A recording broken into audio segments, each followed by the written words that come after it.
মাত্র ৭ ঘণ্টায় ১২ লক্ষ টাকা নির্বাচনী তহবিল সংগ্রহ করলেন তাসমিন জারা। জনগণের কাছে নির্বাচনের খরচে সামাজিক যোগাযোগ মাধ্যম ফেসবুকে স্ট্যাটাস দেওয়ার পর ঢাকা-৯ আসনের সংসদ সদস্য প্রার্থী ও জাতীয় নাগরিক পার্টির সিনিয়র যুগ্ম সদস্য সচিব ডাক্তার তাসমিন জারার অ্যাকাউন্টে অনেকেই টাকা পাঠাচ্ছেন। সামাজিক যোগাযোগ মাধ্যম ফেসবুকে স্ট্যাটাসে ডক্টর তাসমিন জারা লিখেছেন, মাত্র ৭ ঘণ্টায় আপনারা ১২ লাখ টাকারও বেশি পাঠিয়েছেন। এতটা অভূতপূর্বভাবে আপনারা পাশে দাঁড়াবেন তা সত্যিই আমার কল্পনার বাইরে ছিল। আপনাদের প্রতি আন্তরিক কৃতজ্ঞতা। আমাদের মোট লক্ষ্যমাত্রা ৪৬,৯৩,৫৮০ টাকা। আর মাত্র ৩৪ লাখ টাকা সংগ্রহ সম্পূর্ণ হলেই আমরা ফান্ড রেইজিং বন্ধ করে দেব।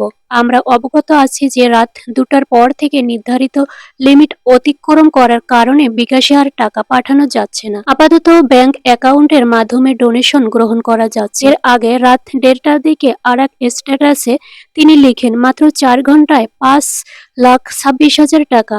৪ ঘণ্টা আগে আমি আপনাদের কাছে হাত বাড়িয়েছিলাম, বলেছিলাম আমরা যদি কালো টাকার ঊর্ধ্বে উঠি, একটি নতুন ধারার রাজনীতি করতে চাই, তবে সেই শক্তির উৎস হতে হবে আপনাদের মতো সাধারণ মানুষকে।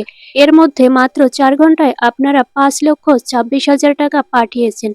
কিন্তু টাকার অঙ্কের চেয়েও বড় যে বিষয়টি আমাকে নাড়া দিয়েছে সেটা হলো এই টাকার ধরন। অধিকাংশ অনুদান এসেছে খুব ছোট অঙ্কে, ৫ টাকা, ১০ টাকা, ২০ টাকা, ৫০ টাকা, ১০০ টাকা। অনেকেই সঙ্গে ছোট ছোট বার্তা দিয়েছেন। একজন লিখেছেন, আমি স্টুডেন্ট, সামর্থ্য অনুযায়ী দিলাম। তিনি আরও লিখেছেন, আমাদের লক্ষ্য মাত্র ৪৬,৯৩,৫৮০ টাকা। এর মধ্যে আমরা ৫,২৬,০০০ টাকার মাইলফলক স্পর্শ করেছি। লক্ষ্য পূরণ হওয়া মাত্রই আমরা আমাদের ফান্ড রেইজিং বন্ধ করে দেব। আপনাদের আগেই বলেছি যে আমরা স্বচ্ছভাবে টাকা উত্তোলন ও খরচ করব। তাই আপনাদের সাথে স্ক্রিনশট শেয়ার করছি। এই দুইটি অ্যাকাউন্ট শূন্য থেকে শুরু হয়েছিল। আর্থিক স্বচ্ছতা বজায় রাখতে আপনাদেরকে সম্পূর্ণ হিসাব দেওয়া হবে। আপনাদের এই অভূতপূর্ব সাড়ায় আমি কৃতজ্ঞ। আপনাদের সবাইকে অসংখ্য ধন্যবাদ। এর আগে সোমবার রাত ৯:১৫টার দিকে নিজের ভেরিফাইড ফেসবুক আইডিতে দেওয়া এক ভিডিও পোস্টে তিনি জনগণের কাছে নির্বাচনের খরচ চেয়ে স্ট্যাটাস দেন। সেখানে নিজের বিকাশ, পার্সোনাল নম্বর, ব্যাংক অ্যাকাউন্ট প্রকাশ করেছেন।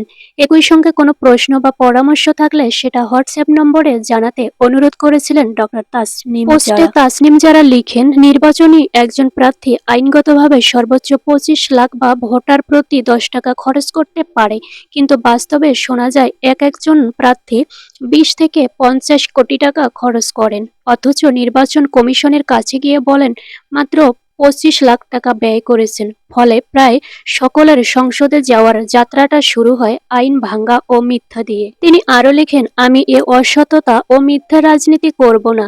আমি প্রতিজ্ঞা করছি যে আইনে অনুমোদিত টাকার বাইরে আমি ১ টাকাও খরচ করব না। অনেকে বলেছেন এত অল্প বাজেটে নির্বাচন করা অসম্ভব। আমি তাদের বলেছি, নতুন বাংলাদেশ গড়তে অন্য উপায় নেই। তাসনিম জারা আরও লিখেন, নির্বাচনের খরচ যখন ১০ কোটি বা ২০ কোটি টাকা ছাড়িয়ে যায়, তখন সেই নির্বাচনের টাকা তোলার জন্য চাঁদাবাজি আর টেন্ডারবাজি করাটাই তাদের জন্য বাধ্যতামূলক হয়ে দাঁড়ায়। এভাবেই রাজনীতিটা সাধারণ মানুষের হাত থেকে চলে যায় এক মুষ্টিমের হাতে। ঢাকা-৯ আসনের সংসদ সদস্য প্রার্থী আরও লিখেন, নির্বাচন কমিশনের নিয়ম অনুযায়ী এ নির্বাচনে আমি মোট ৪৬,৯৩,৫৮০ টাকা ব্যয় করতে পারবো। আমি এ টাকা আপনাদের কাছ থেকেই। জাতীয় নাগরিক পার্টির সিনিয়র যুগ্ম সদস্য সচিব ডাক্তার তাসনিম জারা আরও লিখেন, আমার ব্যাংক অ্যাকাউন্ট ও বিকাশ নম্বর দিচ্ছি। এগুলো একদম নতুন অ্যাকাউন্ট। কত টাকা আসছে আর কত টাকা খরচ হচ্ছে প্রতিটি টাকার হিসাব আমি স্বচ্ছভাবে আপনাদের সামনে প্রকাশ করব।